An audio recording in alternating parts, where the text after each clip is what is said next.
Thanks, Riv. I want to welcome Xpecial and Cop of Curse to the Analyst desk and congratulate Xpecial on your 1,000th career assist.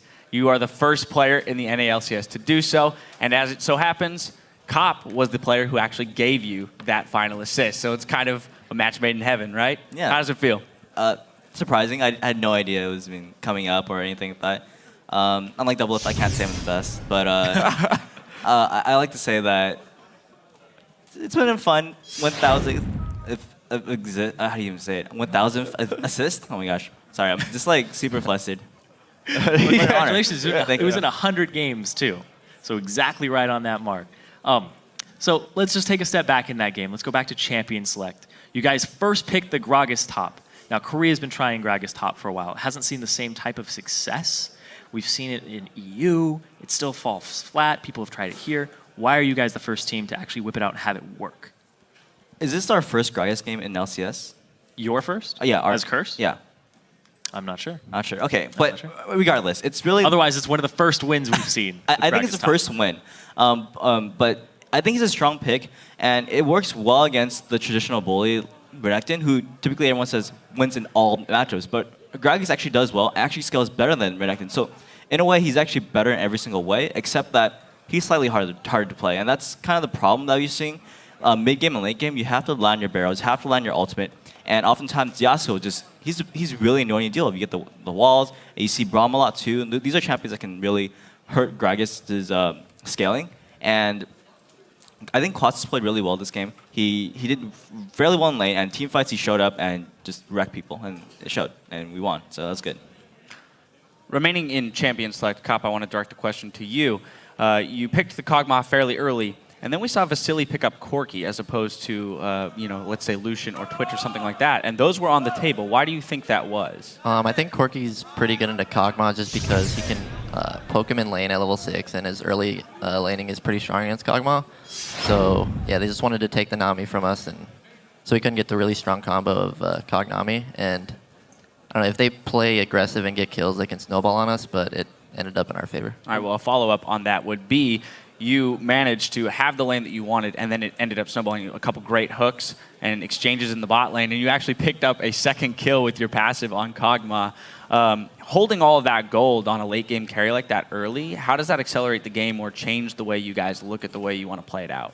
I think for Kog'Maw, he scales the best, and if you can get an early lead, you can pressure the Corki really hard. So I was able to just take the advantage bottom, and they couldn't really lane against us at all. So we could just snowball bot, and they had to force pressure elsewhere. Yeah, and we actually are going to bring up a Baron fight on the screen here. It's a little later in the game. You guys go 3 for 1. You do give up Baron, but Xpecial, walk me through this fight. This was not a good situation for us. We saw that Renekton was preparing to go into Baron, and we knew that they're on Baron. We were trying to check it. We were really far. Gragas TP's in, and it was really too late. But fortunately, they fight, we fight, and we come out ahead. They were just chunked from Baron, and we were strong at this point. We shouldn't have given up Baron, but at least we came out with some kills. It was a fairly close fight, but I came in really late, and we managed to just sweep them. And yeah, we were pretty upset giving them a free Baron, but fortunately, we managed to catch him out. I get a decent hook. She's probably dead anyways, but regardless, I think that was one of my assists that helped me towards that 1,000, so it was worth it. Absolutely, every single one counts. A decent hook? That was a really good hook. Your hooks all game in bottom lane too. You kept hooking more, especially when his flash was down right into a box. Yeah, I was actually kind of surprised that they left with Thresh and didn't pick it. Against LMQ in practice, we've often just destroyed them with Thresh. It's one of the few champions actually I feel like I do especially well against, or at least the players. Okay, so Thresh I normally don't carry as hard, and against LMQ especially, I do really well on Thresh. It's kind of surprising. I don't carry that hard with the champion. I usually do fairly well, but not to this extent. And LMQ's just been a team that is really susceptible to that sort of aggression. And they were forced to pick a weaker lane, and they couldn't play aggressive, and they kind of hurt them. Sure, they had at least in bottom a lot, but Thresh, hooking people in the turret, that's always fun. All right, Kappa, another question for you. I mean, coming off the backside of that Baron, you were lucky enough to get the Baron buff off of 3 members. But on an immobile carry like Kog'Maw, how important is positioning at that point, especially as the game scales against a Yasuo and a Lee Sin?